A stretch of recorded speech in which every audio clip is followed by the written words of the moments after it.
नमस्कार. राज्यशास्त्र या विषयामध्ये आपण युनिट 2 या व्हिडिओमध्ये अभ्यासणार आहोत आणि युनिट 2 मध्ये आपल्याला इंग्लंडचं विधिमंडळ हे अभ्यासाला आहे आणि त्यालाच इंग्लंडचं कायदेमंडळ असं सुद्धा म्हटलं जाते. याआधीसुद्धा आपण बघितलं होतं की इंग्लंडच्या कायदेमंडळाला पार्लमेंट असं म्हणतात आणि या पार्लमेंटचे आपण बघितले होते की 2 सभागृह आहे.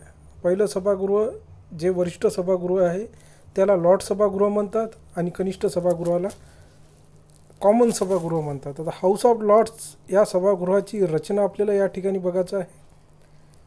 हाऊस ऑफ लॉर्ड्स हे ब्रिटिश पार्लमेंटचं वरिष्ठ आणि द्वितीय सभागृह आहे. ज्याप्रमाणे भारतात राज्यसभा हे संसदेचे वरिष्ठ आणि द्वितीय सभागृह आहे, त्याचप्रमाणे इंग्लंडचे सुद्धा लॉर्ड सभागृह हे वरिष्ठ आणि द्वितीय सभागृह आहे. जर पूर्वीचा विचार केला तर पूर्वीच्या काळी ब्रिटिश पार्लमेंट ही एकगृही होती, म्हणजेच एकच सभासद या पार्लमेंटचे होते आणि ते म्हणजे हाऊस ऑफ लॉर्ड्स. आणि एकगृही असल्यामुळे साहजिकच या सभागृहाला अधिकार अधिक प्राप्त झाले होते. परंतु हळूहळू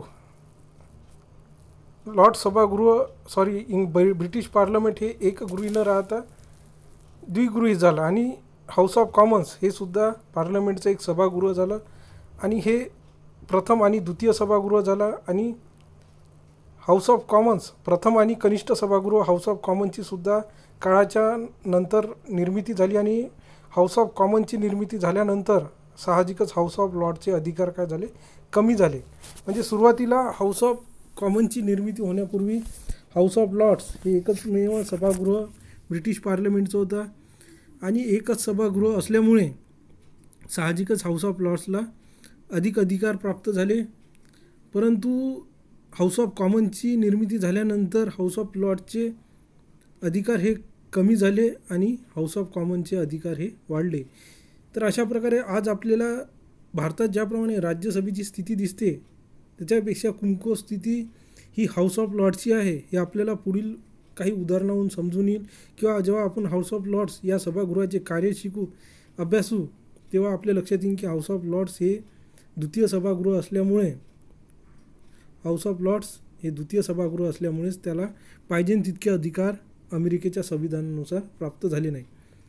तर या हाऊस ऑफ लॉर्ड्सची रचना कशा प्रकारे आहे. साहजिक हे हाऊस ऑफ लॉर्ड्स प्रामुख्याने अनुवांशिक तत्वाने सुद्धा या सभागृहाचे सभासद निवडले जातात. राजाचे काही नातेवाईकसुद्धा या सभागृहाचे सदस्य असतात. त्याचप्रमाणे राजाद्वारे पदवीप्राप्त व्यक्ती ज्यांना इंग्लंडमध्ये पियर्स या नावाने संबोधल्या जाते, ज्या व्यक्तींना त्यांच्या कार्याबद्दल राजाकडून पदवी प्राप्त होते त्यांना पियर्स असं संबोधलं जाते, त्यांनासुद्धा या सभागृहाचं सदस्यत्व प्राप्त होते. त्याचबरोबर जे पियर्स प्राप्त व्यक्ती आहे त्यांच्या नातेवाईकालासुद्धा त्यांच्या पश्चात त्यांच्या नातेवाईकालासुद्धा या सभागृहाचं सदस्यत्व प्राप्त होते. तर अशा प्रकारे या सभागृहाची सदस्य संख्या आहे. त्याचबरोबर ब्रिटिशचं जे चर्च आहे त्या चर्चच्या धर्मगुरूंची जी सदस्य संख्या आहे त्यांनासुद्धा या सभागृहाचं सदस्यत्व प्राप्त होते. तर आपल्याला क्रमवार बघायचं आहे की या सभागृहाचे सदस्य कशा प्रकारे असतात आणि कोण कोण असतात. तर सर्वप्रथम पहिले असतात या सभागृहाचे सदस्य राजाचे नातलग. हे साधारणतः राज्यघराण्यातील जे सज्ञान व्यक्ती आहे ते प्रामुख्याने या सभागृहाचे सदस्य असतात. राजघराण्यातला सज्ञान व्यक्तीसुद्धा या सभागृहाचा सदस्य मानला जातो. हे सदस्य संख्या फार कमी असते आणि ते सभागृहाच्या कामकाजातसुद्धा भाग घेत नाही. म्हणजे जे राजघराण्यातील जे सज्ञान व्यक्ती आहे, राजघराण्यातील जे कर्तृत्ववान व्यक्ती आहे, सज्ञान व्यक्ती आहे, हे सुद्धा या सभागृहाचे सदस्य मानले जातात, परंतु ते सभागृहाच्या कामकाजात भाग घेत नाही. त्यानंतर दुसरं आहे वंशपरंपरागत पियर्स. वंशपरंपरागत पियर्समध्ये तुम्हाला आधी सांगितलं होतं की राजाकडून दरवर्षी काही व्यक्तींना उल्लेखनीय कार्य केल्याबद्दल सन्मान प्राप्त होतो, सन्मानदर्शक पदवी दिली जाते, त्यालाच पियर्स असे म्हणतात. आणि या पियर्सला लॉर्ड सभागृहाचे सदस्यत्व प्राप्त होतात. म्हणजे ज्या ज्या व्यक्तीला राजाने उत्कृष्ट कार्याबद्दल सन्मानदर्शक पदवी दिली अशा सर्व व्यक्तींना लॉर्ड सभागृहाचे सदस्यत्व प्राप्त होते. आणि असे व्यक्ती हे आजीवन या सभागृहाचे सदस्य असतात. आजीवन म्हणण्याचं कारण म्हणजेच एखाद्या व्यक्तीला समजा राजाने पीएस पदवी प्राप्त दिली आणि अशा व्यक्तीला लॉर्ड सभागृहाचे सदस्यत्व प्राप्त झाले तर त्या व्यक्तीच्या मृत्यूनंतरसुद्धा त्याच्या ज्येष्ठ मुलाला सुद्धा या सभागृहाचं सदस्यत्व आपोआप प्राप्त होते. म्हणूनच वंशपरंपरागत पियर्स हा आजीवन या सभागृहाचा सदस्य आहे असं म्हटलं जाते. त्यानंतर तिसरं म्हटलं आहे की आजीवन पियर्स 1958 पासून या प्रकारच्या सभासदांनासुद्धा या सभागृहाचे सदस्यत्व देण्यात आले. मात्र यांची संख्यासुद्धा कमी आहे. हे सुद्धा आजीवन या सभागृहाचे सदस्य असतात. म्हणजे दुसरा भाग आणि तिसरा भाग हा जवळपास सारखाच आहे. तो वंशपरंपरागत पियर्स आणि आजीवन पियर्स याचा अर्थसुद्धा एकच आहे. तर याच्यात कन्फ्युजन होता कामा नये. त्यानंतर चौथं सांगितलेलं आहे स्कॉटलँडचे प्रतिनिधी. आता युनायटेड किंगडम याचा स्कॉटलँड हा सुद्धा एक भाग आहे. स्कॉटलँडबरोबर आयर्लंड, वेल्स हा सुद्धा UK चाच भाग आहे. त्यामुळेच या स्कॉटलँडमधले सुद्धा काही व्यक्ती हे लॉर्ड सभागृहामध्ये निवडली जातात. यांची संख्या साधारणतः 8 इतकी आहे असं सांगितलेलं आहे. आणि या सदस्यांचा 1963 पासून हा प्रकार सुरू करण्यात आला. आणि स्कॉटलँडचे 8 प्रतिनिधी हे सुद्धा इंग्लंडमध्ये च्या लॉर्ड सभागृहामध्ये निवडून येतात. आणि यांचा कार्यकाल किती वर्षाचा असतो? 5 वर्षाचा. 5 वर्षाचा कार्यकाल संपल्यानंतर दुसऱ्या 8 व्यक्तींची नियुक्ती यांच्या ठिकाणी केली जाते. हा एक 5वा महत्त्वाचा प्रकार आहे, तो थोडा समजून घ्या.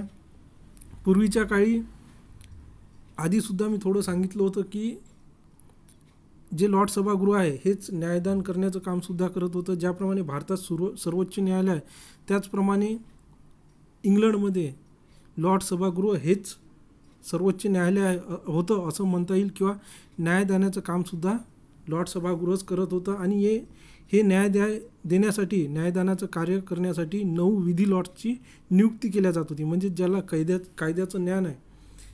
कायद्याचं ज्ञान आहे अशा 9 विधी लॉर्ड्सची नियुक्ती न्यायविषयक कार्य करण्यासाठी लॉर्ड सभागृहात केली जात होती. परंतु 2005 संविधानिक सुधारणा कायदा 2005 या कायद्यानुसार इंग्लंडमध्ये नवीन सुप्रीम कोर्टाची स्थापना करण्यात आली. स्पेशल सुप्रीम कोर्टाची स्थापना करण्यात आली. आणि त्यामुळेच जो न्यायदानाचा लॉर्ड सभागृहाचा अधिकार होता तो काढून टाकण्यात आला आणि तो सुप्रीम कोर्टाकडे देण्यात आला. आणि हा अधिकार लॉर्ड सभागृहाचा काढून टाकण्यात आल्यामुळेच या 9 विधी लॉर्ड्सची नियुक्तीसुद्धा रद्द करण्यात आली.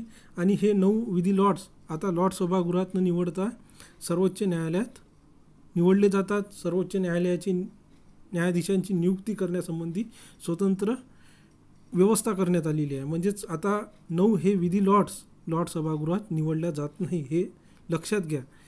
नाही समजलं तर मी ही कन्सेप्ट तुम्हाला व्हिडिओमध्ये सविस्तर सांगेल.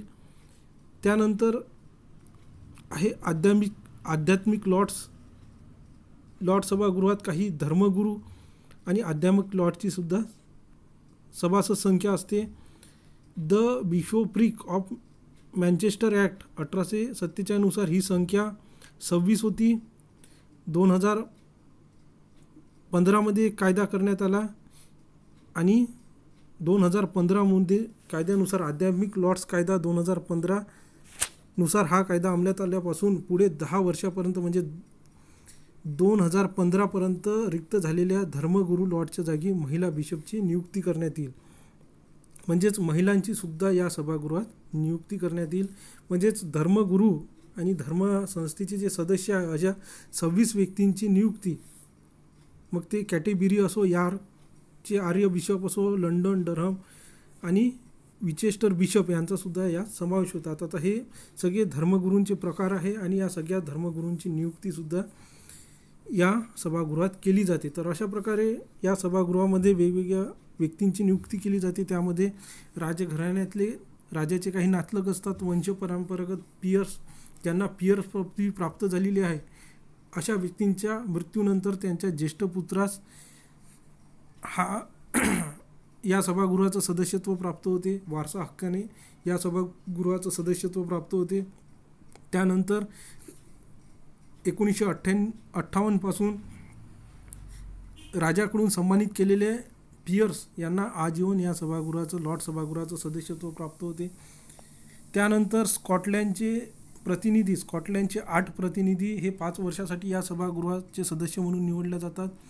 पियर्स हे आधी निवडल्या जात होते. 2005च्या सुधारणा कायद्यानुसार, संविधान सुधारणा कायद्यानुसार या सदस्यांची नियुक्ती केल्या जात नाही.